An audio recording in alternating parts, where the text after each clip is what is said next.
Ya, hari ini kita masuk ya dalam pengajaran kita, ya kita tentang mengusir setan.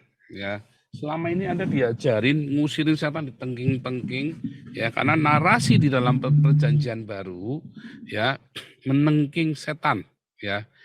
Ya ditengking, maka Yesus mengusir setan, mengusir roh jahat, segala macam. Tetapi di zaman itu tidak ada kosakata psikologi, tidak ada kota schizofren, tidak ada kosakata kepribadian ganda, itu nggak ada, saudara. Psikopat segala macam nggak ada. Bahkan pengusiran setan, kalau Anda melihat tradisi pengusiran setan dari zaman perjanjian lama, dari zaman Adam sampai dengan zaman Maleakhi, nggak ada, saudara. Tradisi pengusiran setan itu terjadi di zamannya Yesus dan para rasul. Ya, karena orang-orang yang kerasukan setan malah dianggap sebagai nabi. Yang masker roro itu tergantung setannya setan apa, setan Baal, itu nabinya Baal nanti dia. Setannya setan mana jadi nabinya sana. Tetapi kemudian di zaman Yesus orang-orang Yunani itu membongkar semua pikiran manusia. Ya kan? Filosof-filosof terkenal ya masuk Stoa, ya kan? Termasuk si siapa itu gurunya Achilles itu ya. Itu masuk semua, saudara. Anda belajar tentang apa namanya Plato segala macam itu di zaman Yesus itu orang-orang sudah pinter. Makanya ya kemarin kan saya bilang Islam itu lahir di tengah-tengah orang yang membedakan kanan sama kiri nggak bisa, orang mau cebok aja kudu dijari pakai batu. Yesus ya mengajarkan kekristenan di zaman orang-orang tuh berpikir dengan sangat kritis ya dan sangat terbuka. Seperti Paulus ya waktu debat sama orang-orang Stoa. Anda bisa lihat ya di YouTube itu ya tentang stoikism itu ya. Sekarang ini orang lagi balik ke stoikism ya. Sekarang lagi tren ya stoikism. Karena sebenarnya stoikism itu simpel sekali ya. Apa yang Tuhan Yesus ajarkan, apa yang diajarkan oleh stoikism itu nggak ada apa-apanya. Mencari ketenangan diri, kepuasan batin, itu semua ada di dalam pengajaran Tuhan Yesus. Stoikisme mengajarkan dan Anda untuk mengajarkannya dengan cara manusia, Anda kejar, dan itu yang sekarang banyak orang dilakukan. Makanya sebetulnya setan, jin, genderuwo segala macam, ya itu adalah hasil dari rekayasa manusia terciptanya. Jadi apakah Tuhan menciptakan genderuwo? Kan pertanyaan begitu kan? Apakah Tuhan menciptakan genderuwo? Ya enggak. Karena bisa Tuhan menciptakan yang jahat. Apakah Tuhan menciptakan setan dan iblis? Enggak, saudara. Emang Tuhannya Islam menciptakan setan dan iblis? Ya kan? Apakah Tuhan menciptakan kuntilanak? Enggak. Ya. Kalau Tuhannya Islam memang setan dan iblis. Jin, ya kan? Kalau Tuhan kita itu segala yang baik berasal darinya. Nah, lalu apakah setan dan iblis itu? Karena Alkitab itu dipengaruhi oleh dogma-dogma lama, tadi anggur lama dengan dogma lama. Kita ajarkan yang baru, anggur baru. Kemarin tadi malam ya Pak HW ada kasih sharing embun pagi, dari pagi ya subuh. Wah, kejang-kejang semua Paulus sesat. Nah, itulah anggur baru. Anda harus punya kirbat yang baru untuk menerima anggur baru. Makanya Tuhan Yesus ngasih satu clue bagaimana cara menguji pengajaran itu, yaitu dengan melihat buahnya. Anda nggak bisa lihat dalam satu malam. Tetapi apa yang diajarkan di komunitas kita sudah terjadi bertahun-tahun. Buahnya apa? Kasih makan orang miskin. Wah, mencaci maki? Enggak. Ya, kalau ada orang benar nggak mungkin kita caci maki, saudara. Saya pernah caci maki Stephen Tong? Nggak pernah, saudara. Karena Stephen Tong itu orang benar, saudara. Ya, saya tidak berkata bahwa teologi reform benar. Teologi reform itu banyak yang saya nggak setuju. Tetapi Stephen Tong menunjukkan teladan hidup yang benar. Itu sangat penting, saudara. Saya mencaci maki Katolik? Enggak. Paus Francis menunjukkan teladan hidup yang benar. Mother Teresa menunjukkan teladan hidup yang benar. Saya tunjukkan, saya kasih tahu namanya kepada Anda. Ya, kalau gembala senior saya dulu nggak mau disebutkan soalnya ya, kita udah janjian nggak mau sebutin, jadinya saya jaga nama beliau ya, karena sudah diinterogasi sama TV One soalnya. Ya, TV One saya bisa tahu ya, saya pendeta ya, karena TV One sudah menginvestigasi sampai ke tempat asal saya ya. TV One aja bisa tahu, Anda nih kadang Gilbert ini memang on ya, Gilbert ini memang on. TV One aja bisa tahu, nah itu ya. Orang-orang Kristen kalau ngomong itu nggak pakai bukti, asal ngomong aja jeprak, saya kayak orang kentut sembarangan. Tut, siapa yang kentut? Bingung ya. TV One memang beda ya.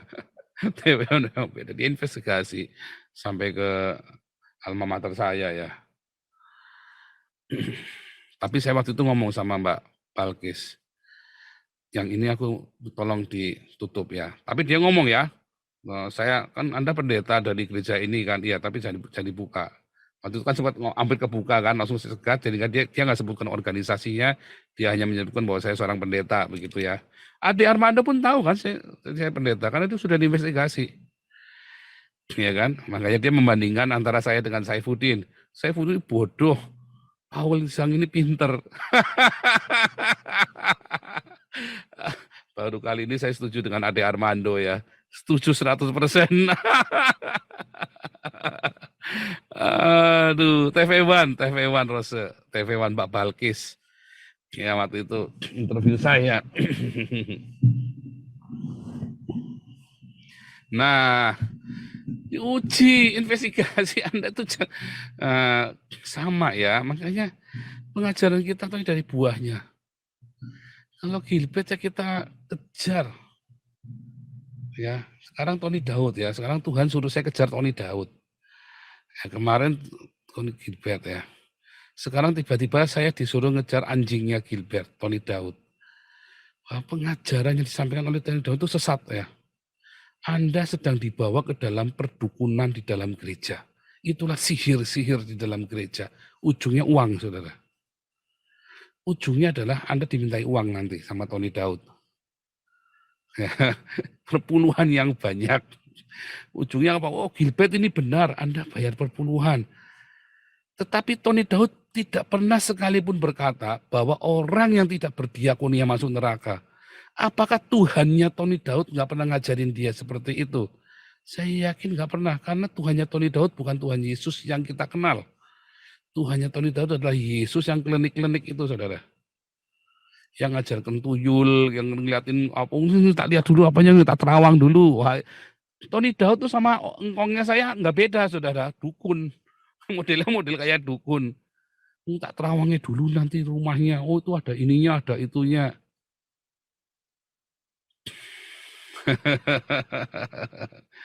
Ya, hati-hati. Ya. Jadi modelnya kayak orang Islam. Setan tuyul jin yang begituan. Kalau pemahaman Anda tentang setan jin kuntilanak gunung masih seperti itu, Anda itu sedang hidup di dalam Hades. Ya, Anda sedang hidup dalam Hades. Jiwamu sedang ada di Hades. Ya, Anda sedang ada di dunia orang mati. Masih hidup kok Pak. Nah, iya, orang di zaman para nabi banyak yang masih hidup tapi jiwanya sudah di Hades. Ya kan? Ada yang sudah di Hades beneran, tapi ada yang hidup tapi jiwanya sudah turun ke Hades kayak Daud, ya kan? Tali-tali dunia orang mati menjerat aku Tuhan. Tali-tali Hades. Tarik iblis, setan, roh jahat. Ingin Anda terperangkap di sana, di framing dengan paradigma Hades. Nah, ini kata baru buat Anda ya, paradigma Hades. Wah, ikut sini pokoknya dapat ilmu baru terus, saudara. Dan praktekkan. Nah, makanya saya bilang ya, Anda sudah setahun, masuk sini. Kalau Anda belum mengalami terobosan, Anda sudah mengikuti pengajaran saya, pasti ada yang salah, ya. Karena pasti ada yang salah. Paradigma Hades.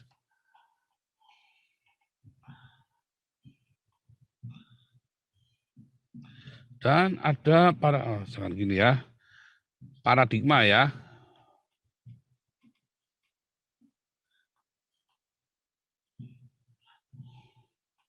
Ini adalah paradigma Hades. Ini adalah paradigma paradiso. Ada paradigma Hades, ada paradigma surga. Paradiso itu surga kemarin ya, taman dewa ya. Anda sedang Anda sedang di framing oleh paradigma Hades tentang jin tuyul kuntilanak. Genderuwo 2015, 2016 ya, 2042 tahun. Ya, saya masih ngelihat yang namanya jin tuyul kuntilanak genderuwo, saudara. Karena saat itu saya masih dalam paradigma Hades. Ingat, yang kita pertanggungjawabkan adalah paradigma loh. Jiwa kita ya. Anda mempertanggungjawabkan jiwa Anda, tempat Anda punya memori ya. Di mana ada memori, kenangan ya, ada akal budi untuk memutuskan ya. Ya, di mana di situ ada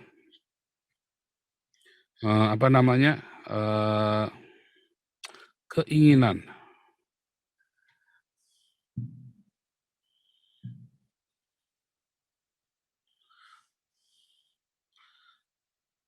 Keinginan itu ada di tubuh ya, keinginan itu ada di tubuh. Fantasi maksudnya ya, fantasi, awang-awang gitu ya, terawangan, atau apa, angan-angan gitu ya, angan-anganmu, bukan keinginan. Kalau keinginan di tubuh, ya, tubuh ini kan keinginan tadi ya, lust, ya kan, sarks itu kan, lust, hawa keinginan, hawa nafsu, ya kan. Kalau ini dari jiwa. Memori Anda, akal budi Anda, fantasi Anda, itu ada di jiwa. Dan ini yang Anda pertanggungjawabkan. Kemudian Anda hidupnya di Hades, paradigmanya. Ya kan? Akal budi dan fantasi Anda produk dari Hades. Bahwa jin tuyul kuntilanak genderuwo itu dalam sebuah sosok fantasi yang tidak kudus tadi. Fantasimu kan nggak kudus kan? Sehingga menghasilkan fantasi jin tuyul karakter. Makanya Muhammad itu adalah produk Hades. Dia bolak-balik ketemu jin. Bolak-balik ketemu Jibril, dicekek sampai terkencing-kencing, saudara. Setiap kali Muhammad ketemu Jibril itu terkencing-kencing ketakutan, saudara. Sampai sembunyi di bawah rok istrinya. Oh, itu beneran ya. Karena paradigma Muhammad, fantasinya, delusinya, ilusinya, ya, adalah produk Hades. Beda dengan para rasul, para nabi. Makanya tidak ada rasul-rasul, nabi-nabi yang ketemu jin tuyul kuntilanak genderuwo. Ya, nggak ada, saudara. Anda mati dari Adam sampai ke Yohanes. Kayaknya mati terakhir kan, rasul yang terakhir meninggal. Nggak ada mereka ketemu setan. Ya kan?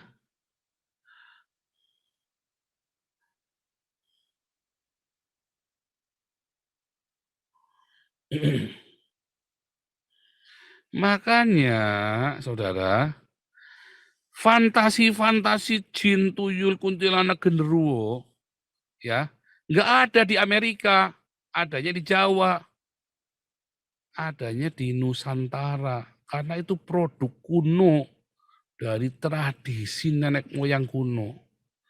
Jin, tuyul, kuntilanak, genderuwo nggak ada di Cina. Di Cina, jin, tuyul, genderuwonya beda lagi, ya kan? Di tiap negara mereka punya tradisi yang berbeda. Tiap tradisi punya tradisi yang berbeda. Tiap tradisi akan punya setan yang berbeda. Bahkan orang bule, orang Belanda yang pergi ke Indonesia, dia tidak akan melihat jin tuyul kuntilanak genderuwo. Orang Belanda ke Indonesia, dia tetap melihatnya roh-roh apa setan-setan yang ada di Belanda, ya. Makanya orang Indonesia kalau pergi ke Amerika, contohnya Pak Petrus Agung, lihat setannya pakai konde, ya kan? Tetapi orang-orang gereja karismatik yang sudah modern, yang sudah mengalami pendidikan luar negeri kayak Bu Iin Cipto, ngelihat setannya setan Eropa, ya kan? Setan mudanya setan internet yang begitu. Kenapa? Karena kultur, cara berpikirnya tadi. Bagaimana dengan Tuhan Yesus? Nggak pernah. Bagaimana dengan para rasul? Nggak pernah. Yang mereka melihat adalah manifestasinya, bentuk yang di luarnya. Karena yang di dalamnya sebetulnya bukan ini. Anda kalau melihat jin tuyul, ya tuyul orang kehilangan uang tiap hari kehilangan uang. Ya apakah itu ada yang ngambil tuyul? Bukan, saudara. Saya mengalami, ya, saya punya uang banyak, nggak tahu habisnya buat apa. Dihitung bisa selisih, saudara. Istri saya ngalami ya, 400 juta, waktu itu 430 juta ya. Yuk dihitung lagi. Dihitung saudara, bisa kurang loh. Masa istri saya nyuri? Nyuri punya sendiri kan aneh. Terus hitung lagu dua sampai putus asa kan, bisa kurang. Kamu coba lagi dihitung lagi. Yang benar. Hitung lagi, bisa kurang saudara. Wah dia panik sekali waktu itu. Apakah tuyul? Ya bukan lah. Uang itu kan cair kayak air saudara. Anda pikir Anda keluar duit 1.000, 2.000 rupiah, 400 juta itu nggak jadi banyak. Ya kan? Anda lihat ya, mengapa orang Cina itu kalau ngeliat uang logam jatuh walaupun 1.000 rupiah diambil, kantongin. Orang-orang kaya, ya, orang bule Amerika, bule Eropa, mereka tuh kalau ngeliat ada di bawah ada koin, saudara. Anda kalau ngeliat uang 1.000 rupiah jatuh gitu, keleneng di Anda lagi naik kereta atau naik trans itu kan Transjakarta, terus ada receh jatuh diambil nggak? Malu ya. Sampai ada yang ngambil, neng itu uangnya jatuh neng, katanya apa 500 perak logam. Malu minta ampun yang ngambilnya. Malu saudara. Tapi itulah tuyul-tuyul saudara. Itulah tuyul-tuyul. Karena Anda kebiasaan seperti itu. Coba deh amatin. Nggak ada tuyul-tuyul yang dimaksud sama Tony Daud itu nggak ada, bohong dia. Dia nipu Anda. Ya, dengan dukun-dukunan, dukun-dukunan di dalam gereja. Anda kalau punya kebiasaan, setiap kali ada uang logam, berapapun yang bercecer di lantai rumahmu, atau ada di sudut bagian rumahmu yang tidak ditaruh pada semestinya, ambil, saudara. Ambil, ya, taruh di gelas, atau taruh di jar, toples itu ya, taruh toples yang besar, jangan kecil, besar. Anda lihat ya, Anda kumpulin 10 tahun, Anda beli mobil satu. Jangan nggak percaya saya. Kami pernah mengalaminya ya. Wah, ini kami disiplin ya. Waktu di dalam kita, kalau kita ikut di dalam tuntunan Tuhan, ini namanya tuntunan Tuhan ya. Ajaib ya. Setiap kali kami dapat uang kembalian apapun, kami lempar ke toples itu. Ditulis si Wisely untuk anak saya kan. Lempar. Bukan kaleng ya, bukan toples tapi kaleng. Wah anak si Wisely seneng, dia senyum gitu kan. Semeringah. Saudara tahu, ketika dikumpulin, yang kita kumpulin di dalam kendinya itu, ya 8 juta rupiah saudara. Itu setahun ya. Bayangin, 8 juta rupiah. Ya anak kecil YC waktu itu belum 5 tahun, dia seneng ya. Wah makin berat, tiba-tiba kami mengalami masa paceklik saudara. Kami yang tersisa cuma uang di dalam toplesnya si Wisely ini. Kita buka 8 juta rupiah. Jaib ya. Tiap hari kita belanja pakai uang receh itu saudara. Selama berapa bulan itu kita beli makannya dari uang receh itu. Sehingga kita nggak meminta-minta. Kita mengalami di dalam tuntunan, itu tuntunan Tuhan, saudara. Kita mengalami masa ya, kita konflik dengan keluarga besar kami, luar biasa, kesalahpahaman yang luar biasa. Tapi kami bisa diselamatkan oleh toplesnya si Wisely itu. Kita tiap hari belanja rupiah demi rupiah itu ya, sampai anak itu kalau ngitung mau belanja itu udah malu. Kalau belanja dikit-dikit aja, beli ke Hero itu ya, dulu kan ada Hero supermarket itu kan, belinya bawa uangnya bayarnya 5.000 tapi pakai logam semua. Beli apa dulu, nanti sore beli apa lagi pakai logam lagi, beli apa pakai logam lagi. Waktu itu ya nggak tahu kenapa nggak kepikir itu di bank ya. Waktu itu juga nggak tahu saya. Pokoknya sampai malu kita receh-receh. Tapi sebenarnya nggak usah malu karena kami masih muda waktu itu ya. Jadi kita masih gengsi lah, masih apa bawa receh-receh. Karena kebayang kalau receh jatuh, kita ngomongnya mengutinya kita malu. Jangan ya, jangan malu. Kalau receh Anda dari dompet jatuh, jangan pernah malu pungut. Ambil itu, itulah tuyul. Itulah tuyul dalam hidupmu. Ya, jangan kalau tuyulnya Tony Daud itu datang dalam tuyul gundul, saudaraku. Hehehe, kayak kunciran begitu. Nggak ada wajahnya. Itu tuyulnya Tony Daud. Kalau tuyul dalam paradigma sorga, ya, kalau duitmu receh-receh itu jatuh, kamu malu ngambil, itulah tuyul, saudara. Percaya saya, kamu ambil, kamu kumpulin. Kamu ya berapa tahun kemudian kamu bisa beli motor, bisa beli mobil dari uang itu. Tuyul, saudaraku. Amat ini, jangan nggak percaya saya. Ya, nanti Anda nggak ada tuyul di rumahmu. Anda kalau bayari orang, ya, jangannya nggak perlu, jangan sok-sokan rebutan. Wah, rebutan bayarin. Anda lihat, yang membayar ini orang mampu nggak? Orangnya rese apa enggak? Kemarin saya sama Pak HW di traktir ya, makan enak kemarin ya, makan enak di Den Haag. Saya nggak mau rebutan bayar, karena mereka berdua sudah membayar. Dan mereka bukan orang kere, saudara, orang mampu. Saya diem, nggak usah sok-sokan. Oh, jangan. Pokoknya saya kalau mau jalan dulu janjian nih, siapa yang mau bayarin. Kalau saya setara gini ya, sebentar, ini siapa yang mau bayarin nih, janjian saya yang bayar ya. Jangan Pak, saya yang bayar. Oke, kamu yang bayar, nggak apa-apa. Tapi sebenarnya kali ini saya dulu, giliran saya bayar. Kita janjian dulu supaya jangan berebut. Sebab dengan gaya Anda yang sok-sokan jadi bos, ya, itulah tuyul dalam hidupmu. Anda kelihatannya bayar satu orang, besok ketemu siapa bayar lagi, ketemu siapa bayar lagi. Kelihatannya cuma 2.000 perak, 3.000 perak. Yuk kita minum, beli Coca-Cola kita bayari, beli Coca-Cola kamu bayari. Gitu ya. Kelihatannya cuma Coca-Cola 1.000 perak ya, 5.000 ya Coca-Cola satu botol ya. Kelihatannya kan cuma begitu kan. Itu Anda sedang keluarin tuyul loh. Tuyul sedang curi uang Anda. Tiba-tiba uang 400 juta ya, pengeluarannya yang di atas kertas ya itu cuma 230 juta. Lalu yang 170 juta ini kemana, saudara? Dimakan tuyul, saudara. Anda nggak tahu kemana, nggak ingat kemana, saudara. Karena kemarin jajanin ini, enggak itu cuma habis 50.000, kemarin. Anda kumpulin ya 50.000, 50.000, 50.000 dikali sekian, tiba-tiba Anda nggak berasa. Anda nggak selalu keluar 50.000, Anda nggak berasa keluarnya receh. Enggak, itu receh kan kemarin ngambil dari mobil. Aduh, tapi itulah tuyul dalam hidupmu. Bukan tuyul gundul yang lari-lari itu. Itu tuyulnya Tony Daud, saudara. Ya, ini saya ngajari Anda supaya Anda jangan percaya sama tahayul, tuyul, Mbak Yul. Ya, saya ajari Anda supaya Anda belajar berpikir sehat, supaya Anda jangan kecewa dengan Tuhan. Banyak orang-orang jadi mualaf, Alkitabnya sudah benar, si Tony Daud ngajarinya salah, maka dia jadi mualaf. Iya kan pendeta-pendeta ngajari, kenapa gereja nggak beda sama dengan Alkitab? Dia jadi mualaf, jadi orang Islam. Goblok kan?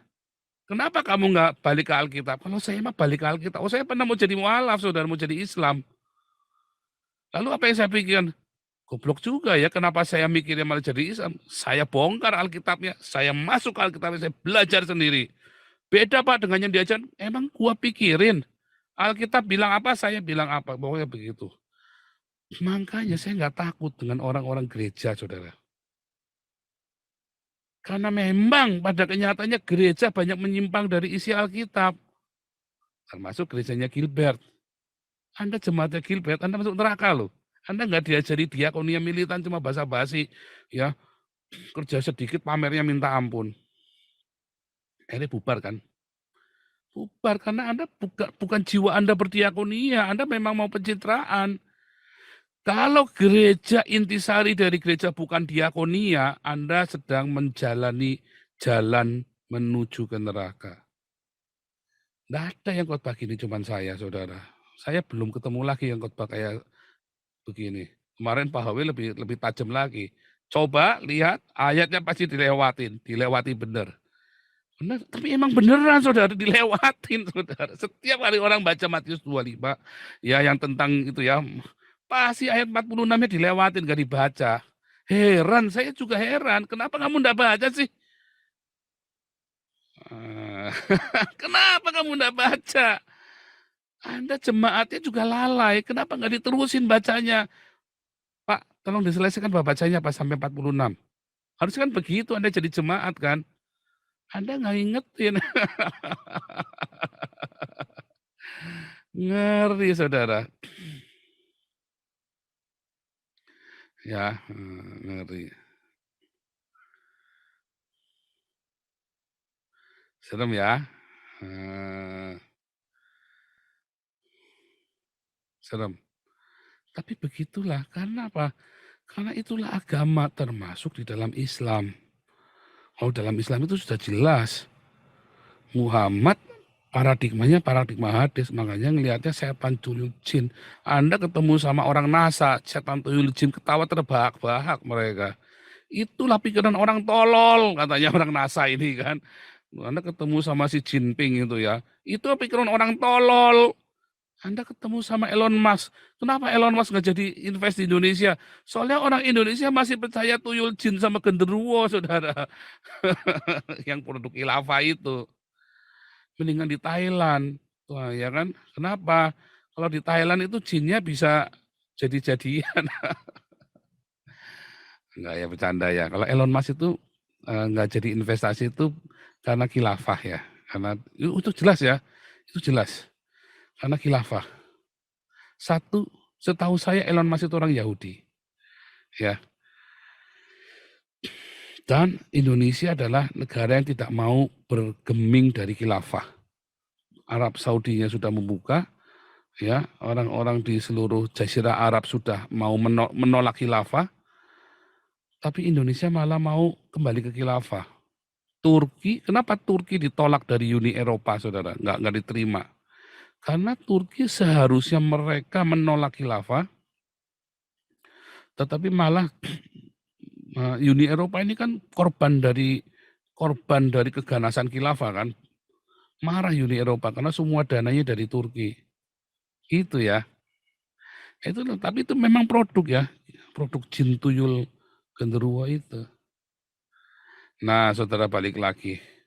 Tadi tuyul sudah kita bahas ya, tuyul ya.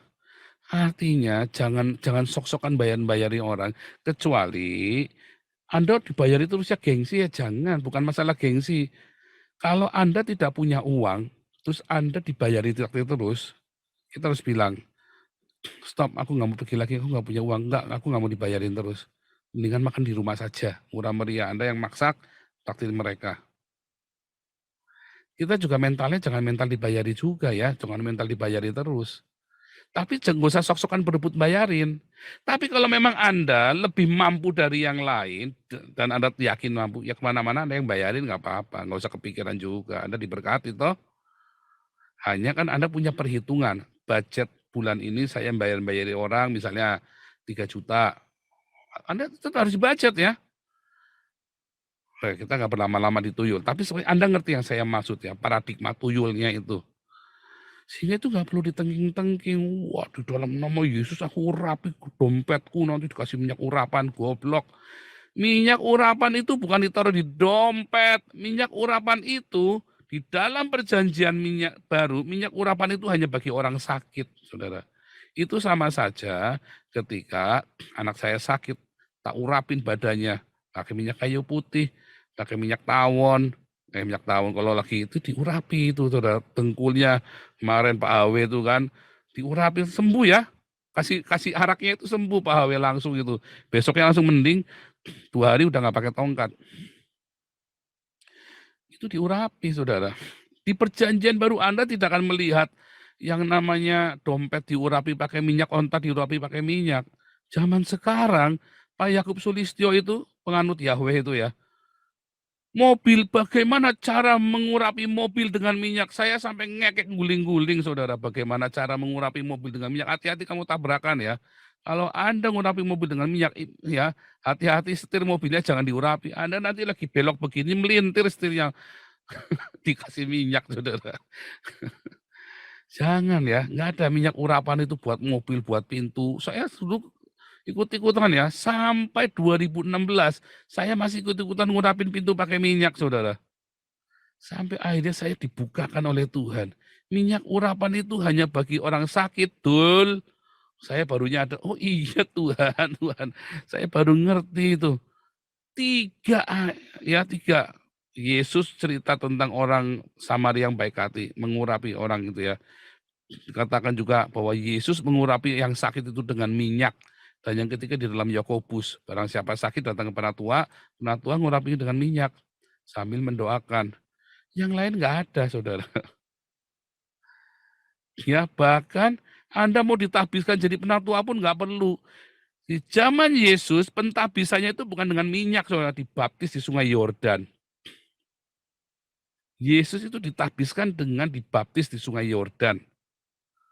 Ya. Nah, nanti kita tanggal 1 sampai tanggal 9 September ya. Ayo segera daftar ya. Segera daftar karena kita harus cepetan daftar supaya kita dapat tempatnya enak ya. Nah, kita booking. Tanggal 1 sampai 9 September ya. Cuman 1.950 US. Segera daftar ke nomor ini ya. Sebentar, nomornya mana tadi? Nomornya ada di sebentar.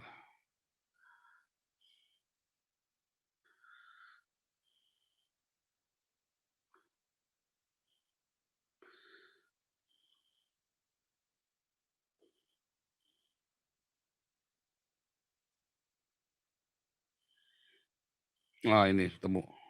Oke, sudah saya tampilkan tuh. Lalu apakah itu kuntilanak? Ya, kuntilanak adalah roh kenajisan. Karena pikiranmu cabul, saudara. Kuntilanak itu akan mengajak Anda berhubungan seks.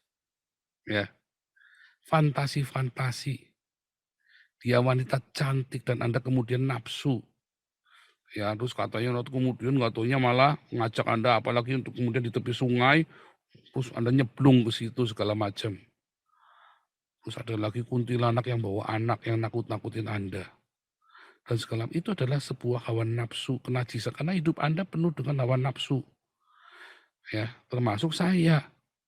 Waktu saya baru dipulihkan, ya, kita lagi honeymoon itu ya.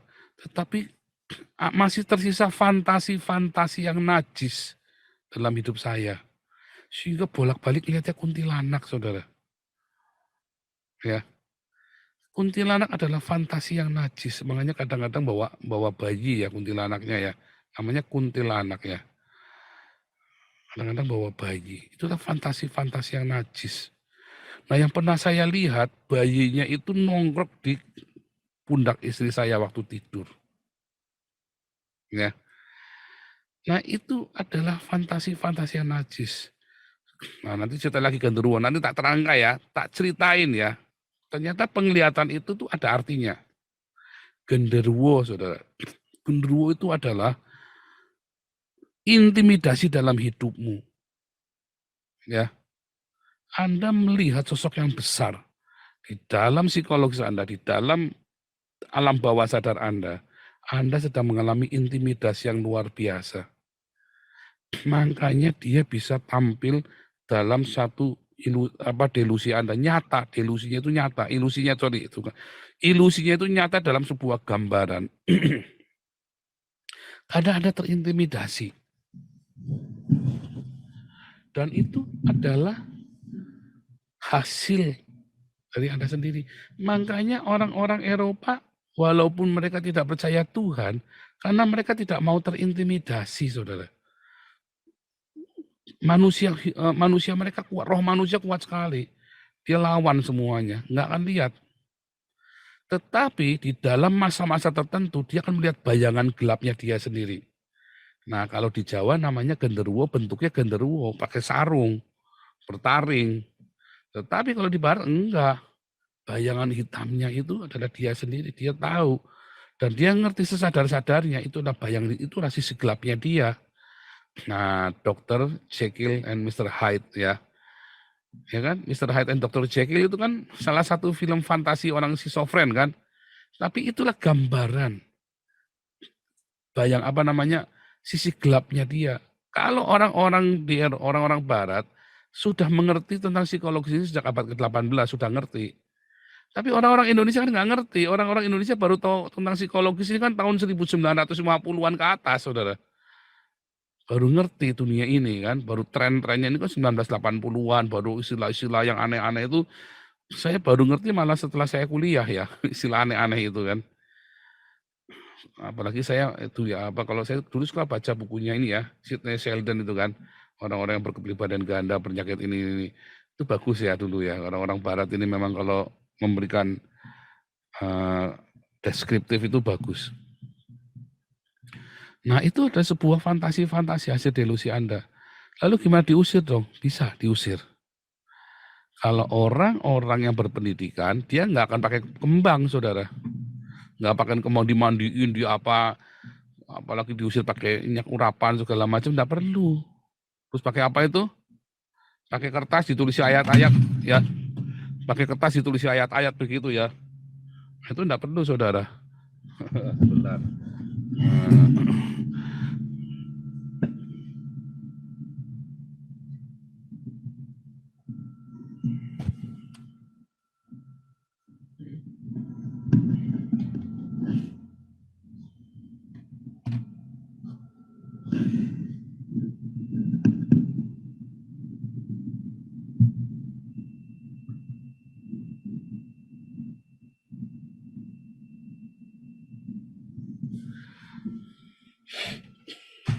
Tapi itulah kenyataannya kan. Ya, itulah kenyataannya yang kita lakukan sebagai gereja. Nakut-nakuti jemaatnya juga akhirnya kan.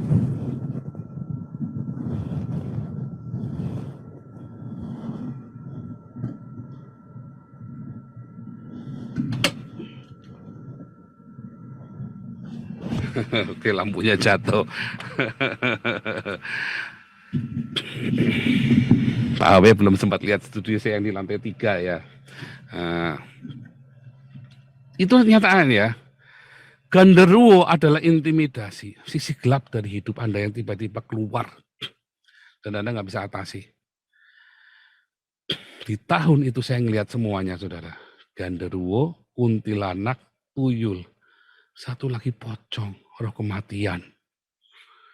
Ya, roh kematian, keinginan untuk bunuh orang sama bunuh diri, saudara. Ya, roh kematian, keinginan untuk bunuh orang sama untuk bunuh diri. Kita belum baca ayat ya. Coba Bang Ardo, tolong baca Markus 5 ya. Markus 5 ayat 1 sampai 20. Silakan Bang Ardo. Ya, terima kasih Pak Paul. Ya, mari kita membaca firman Tuhan yang diambil dari Markus 5 ayat 1 sampai 20. Lalu sampailah mereka di seberang danau di daerah orang Gerasa. Baru saja Yesus turun dari perahu, datanglah seorang yang kerasukan roh jahat dari perkuburan menemui dia. Orang itu diam di sana dan tidak ada seorang pun lagi yang sanggup mengikatnya, sekalipun dengan rantai. Karena sudah sering ia dibelenggu dan dirangkai, tetapi rangkainya diputuskannya, dan belenggunya dimusnahkannya, sehingga tidak ada seorang pun yang cukup kuat untuk menjinakkannya. Siang malam ia berkeliaran di pekuburan dan di bukit-bukit sambil berteriak-teriak dan memukuli dirinya dengan batu.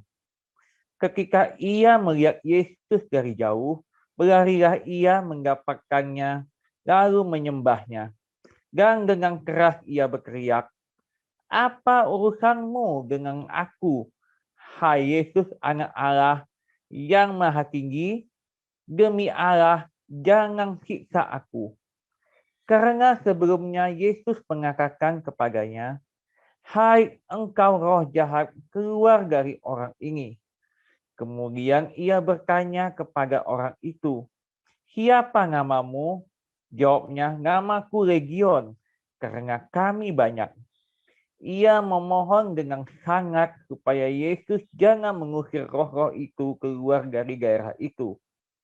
Adalah di sana di lereng bukit sejumlah besar babi sedang mencari makan. Lalu roh-roh itu meminta kepadanya, kakaknya, "Suruhlah kami pindah ke dalam babi-babi itu, biarkanlah kami memasukinya." Yesus mengabulkan permintaan mereka, lalu keluarlah roh-roh jahat itu dan memasuki babi-babi itu. Kawanan babi yang kira-kira 2.000 jumlahnya itu terjun dari tepi jurang ke dalam danau dan mati lemas di dalamnya. Maka larilah penjaga-penjaga babi itu dan menceritakan hal itu di kota dan di kampung-kampung sekitarnya. Lalu keluar orang untuk melihat apa yang terjadi. Mereka datang kepada Yesus dan melihat orang yang kerasukan itu duduk, sudah berpakaian dan sudah waras. Orang yang kakinya kerasukan legion itu, maka takutlah mereka. Orang-orang yang telah melihat sendiri hal itu menceritakan kepada mereka tentang apa yang telah terjadi atas orang yang kerasukan setan itu dan tentang babi-babi itu. Lalu mereka mendesak Yesus supaya ia meninggalkan daerah mereka. Pada waktu Yesus naik lagi ke dalam perahu, orang yang kakinya kerasukan setan itu meminta supaya ia diperkenankan menyertai menyertai dia. Yesus tidak memperkenankannya, tetapi ia berkata kepada orang itu, "Pulanglah ke rumahmu, kepada orang-orang sekampungmu, dan beritahukanlah kepada mereka segala sesuatu yang telah diperbuat oleh Tuhan atasmu dan bagaimana ia telah mengasihi engkau." Orang itu pun pergilah dan mulai memberitakan di daerah Dekapolis segala apa yang telah diperbuat Yesus atas dirinya, dan mereka semua menjadi heran. Demikian pembacaan firman Tuhan. Ya, oke, luar biasa ya. Ini ada orang Islam nantangin saya debat. Tiap hari saya live ya. Anda kalau mau debat sama saya kudu nampak muka. Ya, saya nggak melayani orang yang tidak nampak muka. Ya, itu ya. Muhammad pun kalau mau debat sama saya, tak ladeni. Cuman Muhammad itu kalau bangkit dari kematian, minta debat sama saya, langsung minta mati lagi, saudara. Percaya saya, Jibril sudah ngomong sama saya tanya sama Jibril ya. Jibril, kenapa Muhammad tidak berani ketemu saya? Itu Muhammad itu kalau hidup lagi, ketemu kamu minta mati lagi. Nabi Paul. Bilangnya begitu ya. Apa memang begitu ya, Muhammad aja kalau ketemu saya minta mati lagi, nggak sanggup, saudara. Itu Menteri Agama saja nggak berani debat lawan saya, kan sudah disampaikan sama para wartawan kan. Lalu jawabannya kan nengok-nengok mana-mana kan. Intinya nggak berani. Menteri Agama saja, Gus Yakut nggak berani debat lawan saya. Sekalinya ada Ustadz orang Muhammadiyah itu ya, ketua Muhammadiyah, Jawa Timur ya, siapa itu Masihut atau siapa namanya, debat ya, masuk ke tempat kita yang ngajak saya debat. 3 sesi KO telak, saudara. Kesimpulannya adalah Al-Quran adalah sumber segala bencana. Kedua, kesimpulannya adalah Allah adalah tukang becak. Lucu kan? Allah itu hanya tukang becak, intinya begitu, hanya sekelas tukang becak. Allah bukan karena Melkior Ledeker yang menobatkan Allah menjadi Tuhan. Ya, ya, kita sudah pernah ya berbuat itu sampai heboh sampai 400.000 viewer itu ya. Sampai itu dibahas sama TV One kan. Tapi gitu ya. Jadi ada orang Islam boleh masuk sini tapi tampak muka ya. Nah, kita balik lagi tadi ya. Lihat ya. Kalau Anda lihat tadi ya. Orang gila ini ya.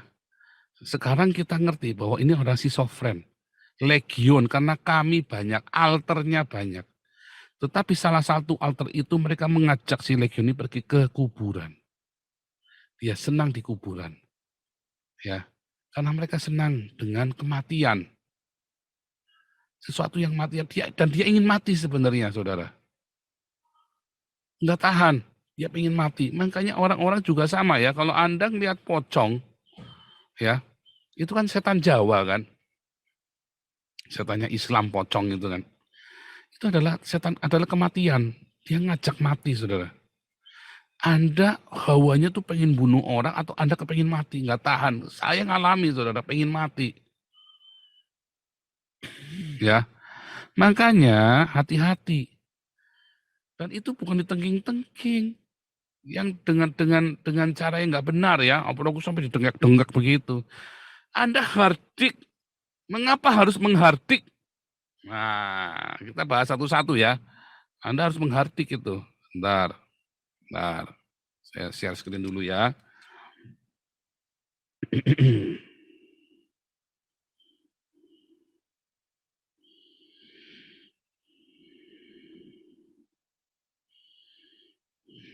Mana tadi ya?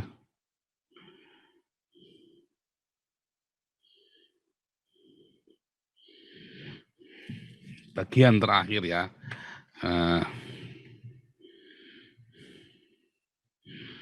Jadi Anda sekarang tahu ya, ini coba saya kasih ini ya, kasih kesimpulan dulu sedikit ya, supaya Anda ngikutin, karena kita sudah di bagian terakhir.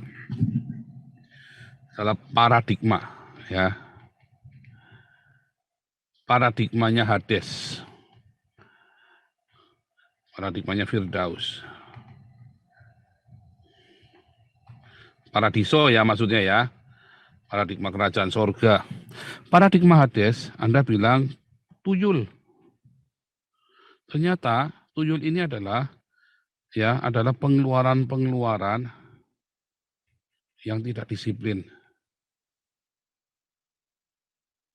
dan remeh-temeh. Makanya tadi solusinya apa? Kalau ada uang, logam, receh, jatuh punyamu, ya kalau punya orang lain ya jangan.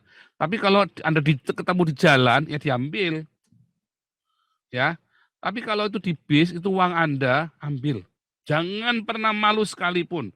Karena mentalitasmu malu itu yang akan mempengaruhi kehidupanmu sehari-hari. Lawan. Jatuh. Mbak, receh itu. Dolarnya jatuh, Mbak. Ambil aja. Wah, sayang nih. $1.000. Nah, jangan ya. Ambil. Jangan pernah malu receh-receh itu. Sekalipun Anda harus jongkok, Anda harus jongkok. Jangan nungging ya, nanti Anda dibully, jongkok, pungut. Kalau enggak Anda berlutut. Ya, kakinya satu, ya. Ini ya, ambil begini, pungut. Kakinya satu berlutut, satunya di gini. Supaya Anda jangan nyembah kayak nyembah orang lain. Nah, itu kan juga enggak enak. Karena saya kasih tahu Anda cara mengatasi rasa malu itu. Ya, caranya kakinya satunya di begini, satunya begini. Jangan begini ya. Ambil ngumputin begini. Nanti Anda jadi idem pelayan seksi. Apalagi kalau Anda pas pakai rok mini lagi. Makanya jangan suka pakai rok mini ya kemana-mana ya. Kalau di Indonesia itu jangan pakai rok mini. Karena bukan apa-apa. Karena orang-orang Islam ini matanya hijau. Ya, Jangankan lihat rok mini, Anda pakai ada kambing aja, mereka langsung tegang, saudara. Ada kambing telanjang aja tegang, apalagi lihat Anda pakai rok mini. Apalagi wanita-wanita Kristen cantik-cantik. Jangan ya. Tapi cara kakinya Anda tekuk begini ya, caranya ya.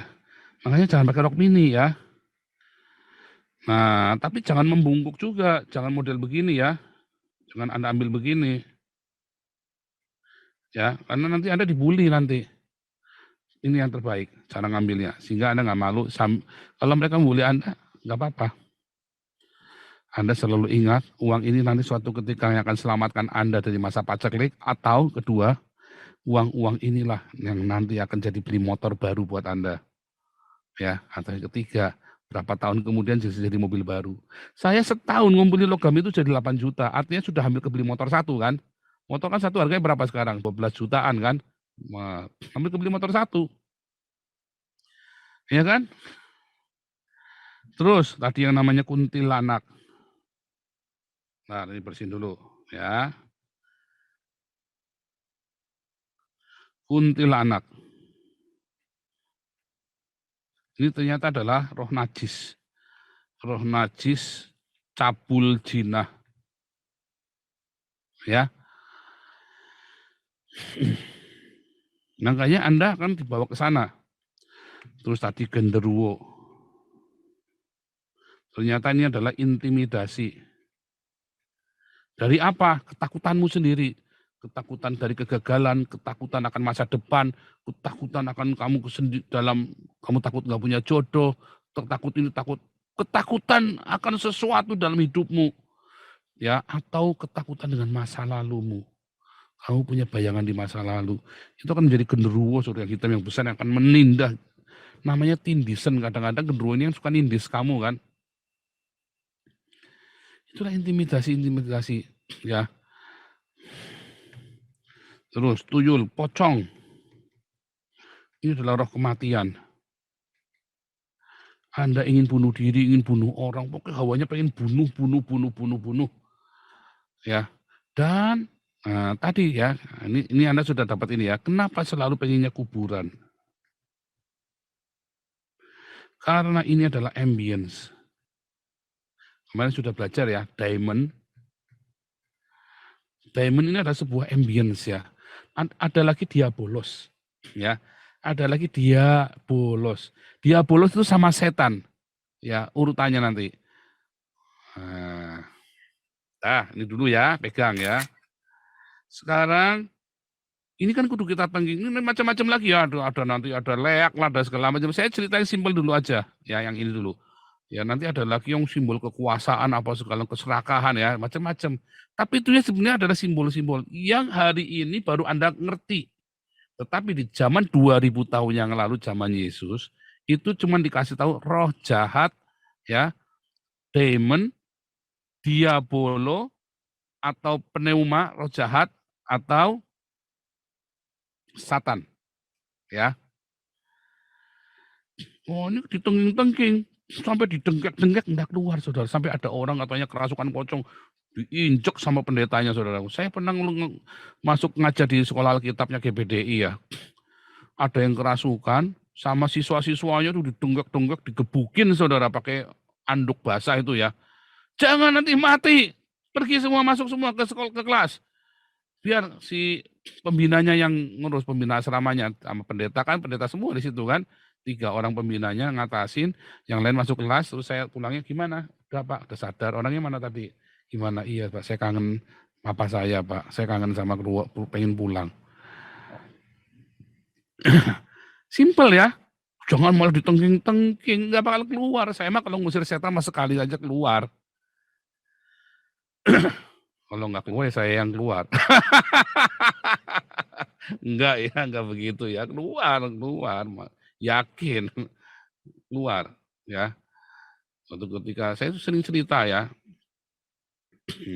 Kita dulu waktu kuliah atau pelajar itu ya, kita enggak ngerti. Tengking saudara. Enggak keluar. Malah gulet akhirnya, lagi persekutuan doa malah gulet. Karena ini anak ini kan anak muda, anak remaja. Makin ditengking makin jadi saudara. Wah, harus kita tenging-tenging, ada yang katanya sampai 5 jam. Aduh. Makanya Tuhan Yesus marah. Tuhan Yesus bilang, di manakah imanmu? Gini-gini aja enggak keluar, karena kamu enggak punya iman. Nah, iman kata kuncinya ya tadi, iman. Oke ya. Nah, ini sampai sini. Lalu saudaraku, bagaimanakah cara mengusirnya? Di zaman Tuhan Yesus, Anda hanya cukup dengan menghardiknya, saudaraku. Dengan mantap. Kenapa dibilang menghardik? Kalau menghardik kan dalam nama Yesus keluar. Ah, itu Arjuna, saudaraku. Dalam nama Yesus aku perintahkan roh jahat keluar. Tok tok tok tok tok tok tok tok tok tok. Menawi ngangi sampean meniko. Jangan begitu, saudara. Anda kalau nenging setan itu dengan kuasa yang mantap gitu loh. Dengan seperti seorang lelaki sejati. Dalam nama Yesus iblis keluar. Tapi Anda nggak perlu sampai jejeritan. Akhirnya setannya tambah jadi makin, nanti Anda malah kesurupan sendiri kayak setannya. Mengapa bisa menular? Karena itu adalah sebuah ambience. Makanya saya kasih tahu Anda dulu ya. Ada namanya Satana, ada namanya Diabolos. Ya, ada yang namanya Satana, Diabolos, satu lagi tadi ada Diamond. Ini adalah sebuah ambience, suasananya. Satana dan Diabolos, Satana adalah sebuah isme ya kan. Diabolos adalah isme yang masuk merasuk. Isme yang merasuk langsung. Apa ya namanya ya? Isme itu di kayak barang dagangan dijejer ya kan, komunisme. Kan dari komunal jadi isme. Komunalnya bagus nggak bagus, ismenya nggak bagus. Liberal bagus, liberty bagus, tapi begitu jadi isme nggak bagus, saudaraku. Humanity bagus, saudaraku. Begitu jadi isme nggak bagus. Ya, ini kan semua ajaran dalam Kristen kan, komunal, liberty, dan humanity kan. Itu ajaran dalam Kristen, dalam Alkitab. Tapi begitu jadi isme, karena begitu isme, komunal, dia akan menolak liberal, akan menolak liberty. Begitu dia ada komunal dan liberty, dia akan menolak humanity. Humanity akan menolak yang ini juga di atasnya. Padahal kekristenan mengajarkan ketiganya harus seimbang. Sosial, jadi isme. Nah, itu adalah barang-barang dagangan itu dibiarkan. Nah, kemudian Diabolos ini adalah isme yang merasuk ke dalam manusia itu. Termasuk Islam, jin Islam. Jin Kristen, dulu pernah saya lihat di YouTube ada jin Kristen di tengking-tengking. Tahu nggak kenapa jin itu bilang saya kerasukan jin Kristen? Ini orang sok-sokan mau nginjilin orang Islam di masjid, saudaraku. Konangan sama yang lain, di musola apa di masjid.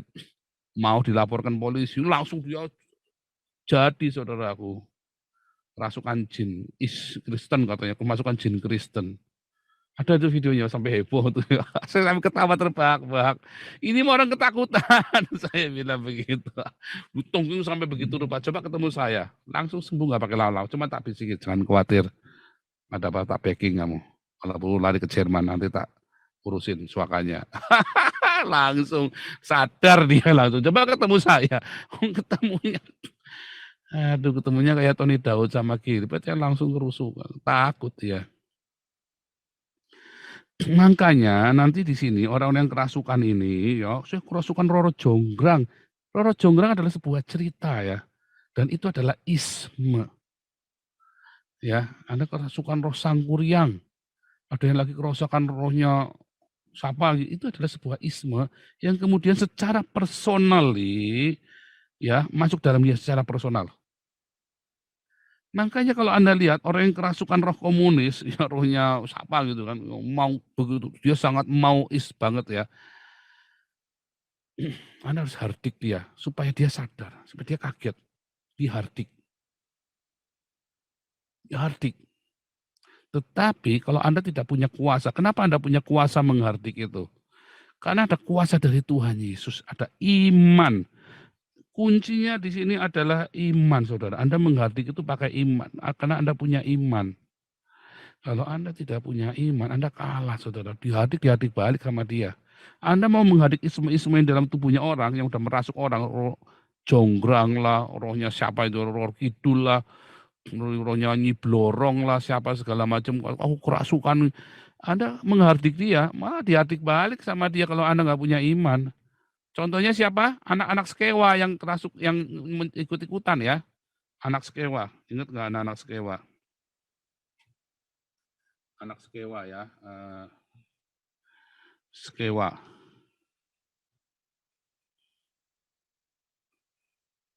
Kisah Rasul 19 ayat 14 ya. Oh, lompat bentar. Kisah Rasul 19 ayat 14.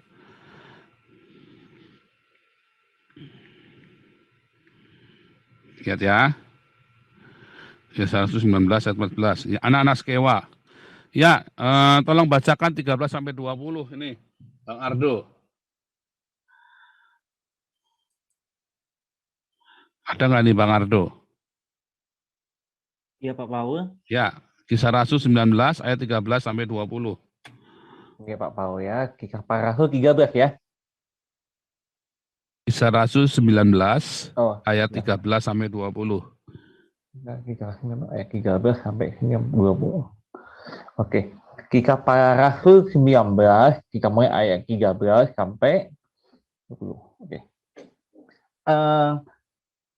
Juga beberapa tukang jampi Yahudi yang berjalan keliling di negeri itu mencoba menyebut nama Tuhan Yesus atas mereka yang kerasukan roh jahat dengan berseru katanya, "Aku menyumpahi kamu demi nama Yesus yang diberikan oleh Paulus." Mereka yang melakukan hal itu ialah 7 orang anak dari seorang imam kepala Yahudi yang bernama Kewa. Tetapi roh jahat itu menjawab, "Yesus aku kenal dan Paulus aku ketahui. Tetapi kamu, siapakah kamu?" Dan orang yang dirasuki roh jahat itu menerpa mereka dan menggagahi mereka semua dan mengalahkannya, sehingga mereka lari dari rumah orang itu dengan telanjang dan luka-luka. Hal itu diketahui oleh seluruh penduduk Efesus, baik orang Yahudi maupun orang Yunani. Maka ketakutanlah mereka semua dan makin masyhurlah nama Tuhan Yesus. Banyak di antara mereka yang telah menjadi percaya datang dan mengaku di muka umum bahwa mereka pernah turut melakukan perbuatan-perbuatan seperti itu. Banyak juga di antara mereka yang pernah melakukan sihir, mengumpulkan kitab-kitabnya, lalu membakarnya di depan mata semua orang. Nilai kitab-kitab itu ditaksir 50.000 uang perak. Dengan jalan ini, makin tersiarlah firman Tuhan dan makin berkuasa. Ya, demikian pembacaan firman Tuhan. Luar biasa ya.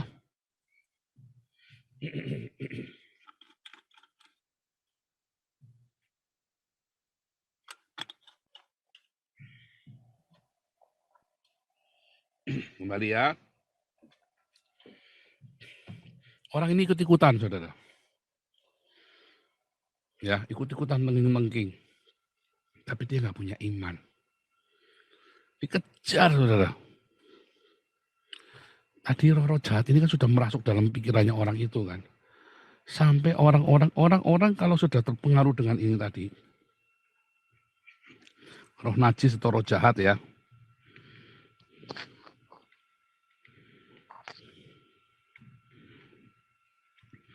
tadi kan satana tadi kan adalah ismenya yang sudah terpapar, cerita kisah Roro Jonggrang, kisah tentang nyanyi ratu selatan, ya kan, itulah satana kan. Diabolos itu adalah isme yang masuknya, oknum yang masuknya, ya. Lalu diamond itu adalah ambience, misalnya pemujaannya, ritualnya, suasananya, ya itu adalah ambience-nya. Kalau ambience-nya jadi, ya mudah sekali masuk. Lalu ada roh-roh najis, roh-roh jahat yang berupa manifestasinya. Nah, manifestasinya ini kan pneuma kan? Apa pneuma itu? Ada sebuah pengaruh kan? Angin. Pneuma itu artinya angin ya. Apalagi pneuma atau ruah. Artinya angin ya. Sebuah pengaruh.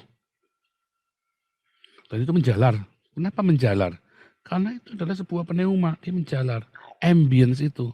Suasananya. Sama seperti kalau suasana sedih. Anda lagi senang-senang, tiba-tiba Anda ditonton film. Ya kemarin saya nonton film, kasihan sekali orang ya, sampai anak nangis ya. Wah kalau anak nangis senang saya ya, tak peluk ya. Waduh, seneng pembati kan. Waduh dipeluk-peluk kan sama saya. Udah jangan nangis sudah. Nanti aku ada bersama denganmu kok. Tak bilangi begitu ya.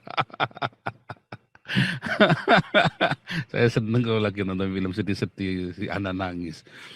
Tapi itu menjalar ya, ke suasana begitu. Ini biasanya kalau lagi nonton bareng sama si Miracle ikut nangis juga, menjalar soalnya kan. Suasana itu menjalar dan bisa dibangun. Bisa dibangun dengan ambience. Makanya kalau di gereja-gereja, saya suka ya dengan salah satunya Pak Timotius Arifin ya. Itu saya lihat bagus ya. Oh ini kalau yang bagus-bagus, ini salah satu orang karismatik yang bagus ya Timotius Arifin ini. Pemain musik diam, semua diam. Karena ini bukan sugesti, ini kuasa Tuhan. Diam semuanya, diam. Dia bangun ambience, saudara. Musik memang membangun ambience, tetapi seringkali musik mendramatisir. Makanya disuruh diam sama Pak Arifin waktu itu. Bagus ya, bagus. Ya, itu harusnya begitu, harusnya salah satu teladan yang bagus. Dan Pak Arifin ini ya, semua barang-barang mewah dia dikasih-kasihkan ke orang ya. Sekarang hidupnya sederhana, kata muridnya, kata wakil gembalanya ya. Wakil gembalanya kemudian saya cukup dekat dengan wakil gembalanya. Pak Arif ini salah satu yang pernah menubuatkan saya ya. Yang pernah menubuatkan saya tentang apa yang terjadi hari ini. Jadi saya melihat ini cukup oke juga nih Pak Arifinya. Yang selanjutnya saya nggak ngerti ya, karena saya nggak sehariannya dengan beliau juga. Tetapi itulah menular.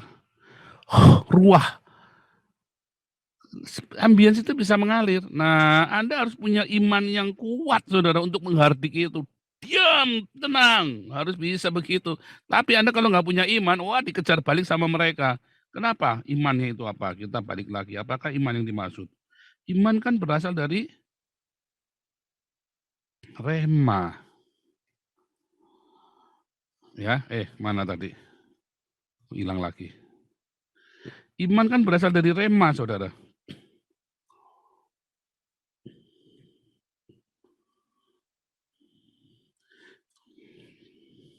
Iman itu berasal dari rema.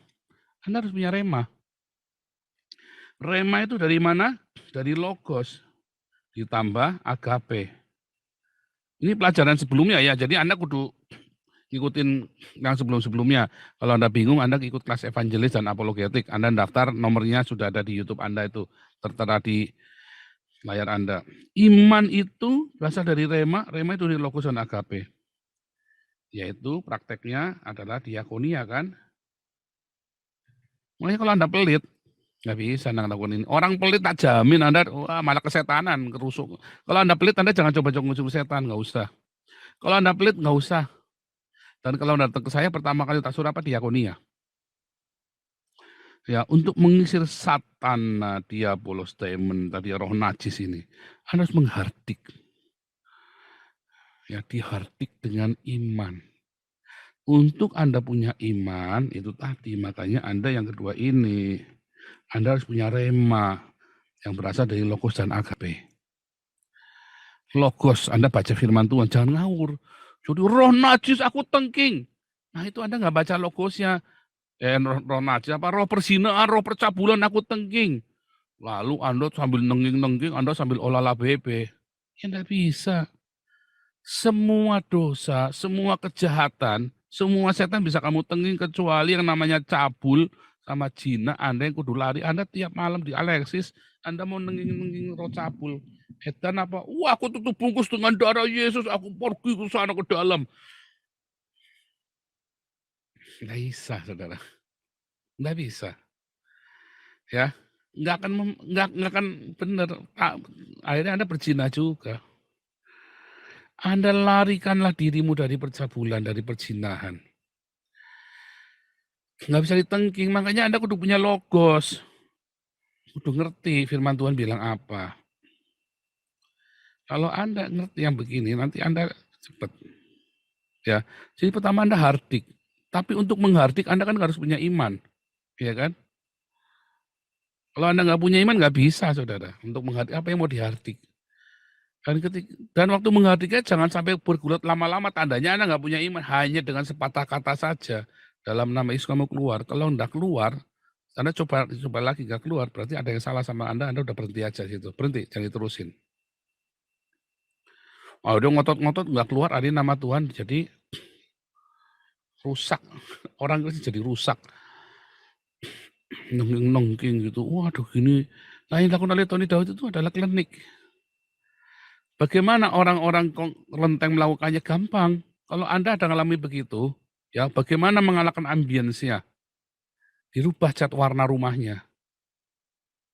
Ya kan? Suram, bikin warna biru atau warna putih yang terang. Buka jendelanya, feng shui itu loh. Rubah ambience-nya. Ya, tetapi sebenarnya ada yang paling efektif apa? Kenapa bisa rumah itu suram? Karena di dalamnya sudah ada kuasa kegelapannya dan kemudian ambience itu memperkuat. Makanya pertama kali buka jendela, buang semua barang-barang dari rumah. Itu yang Tuhan perintahkan sama saya ya. Pak Paul, itu semua barang di rumah buang semua Pak Paul, kasihkan ke persembahkan buat Tuhan. Wah, semua tak buang semua saudara. Semua barang di rumah saya, tidak satu pun yang tersisa.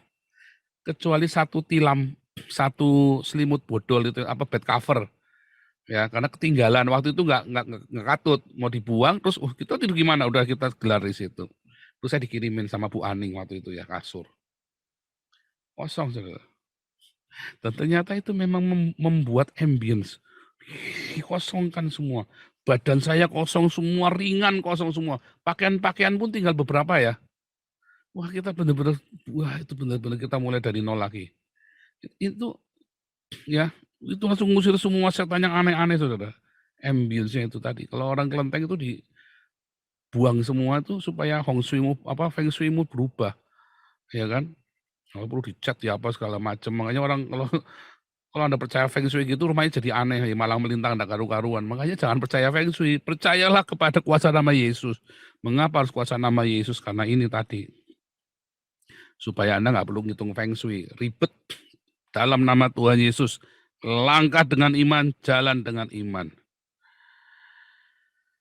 Ya, ketiga, Anda harus mengaku dosamu. Anda nggak boleh simpen dosa, ya mengaku dosa. Anda kalau mempunyai dosa, mau ngusir setan, dia dikejar saudara. Anda sendiri hidup dalam kenajisan kok.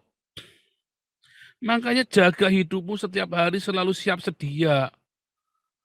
Tadi ya Efesus 6 perlengkapan senjata Allah itu bukan Anda pakai yang aneh-aneh begitu apa kenakanlah perisai iman tadi ya kenakanlah ketopong keselamatan cara metanoia paradigmamu dirubah ya dirubah Anda banyak belajar buku mengelola keuangan yang benar bagaimana mengelola hubungan yang baik lalu Anda mau kawin saya mau naik mobil di Eropa ini ya.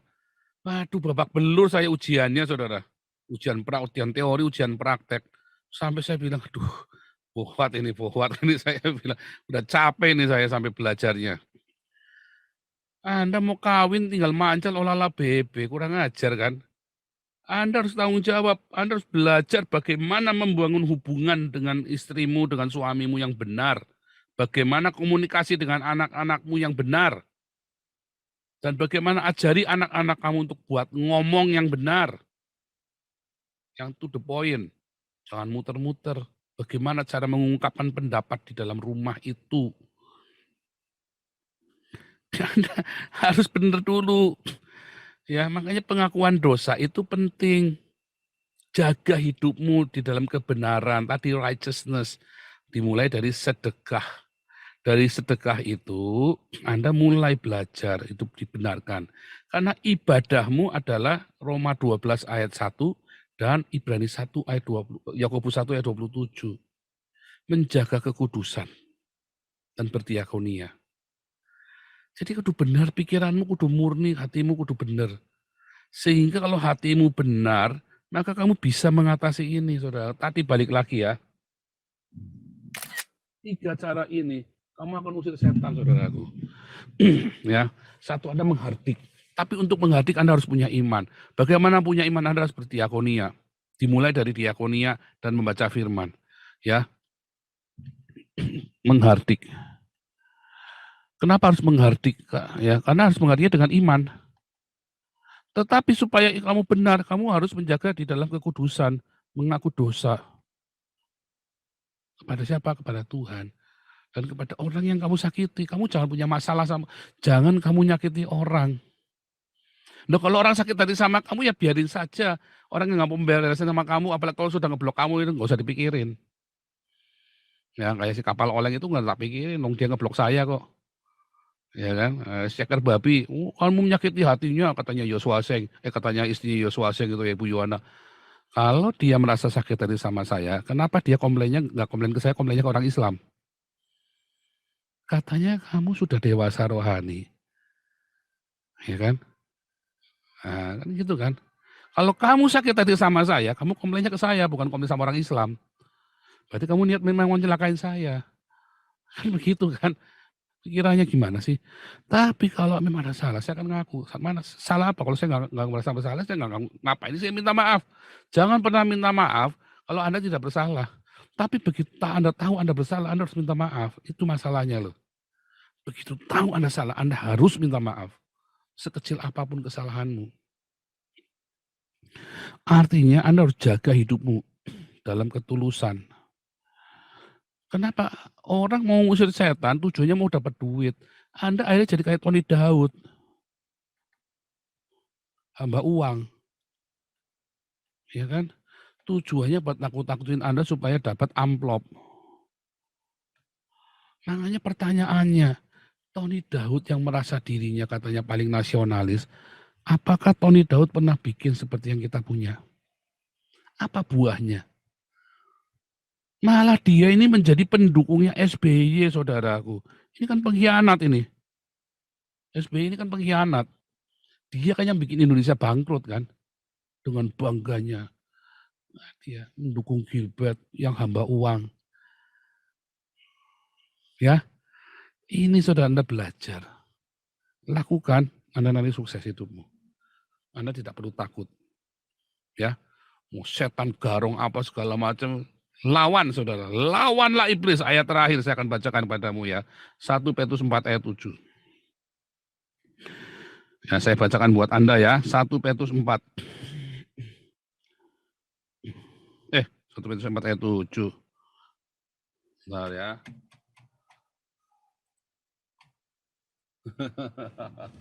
Sebentar. Lawanlah iblis, maka ia akan lari daripadamu.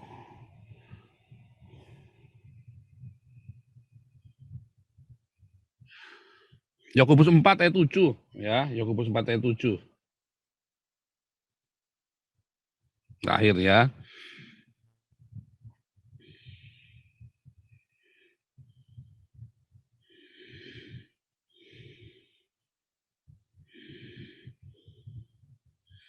Tunduklah pada Allah.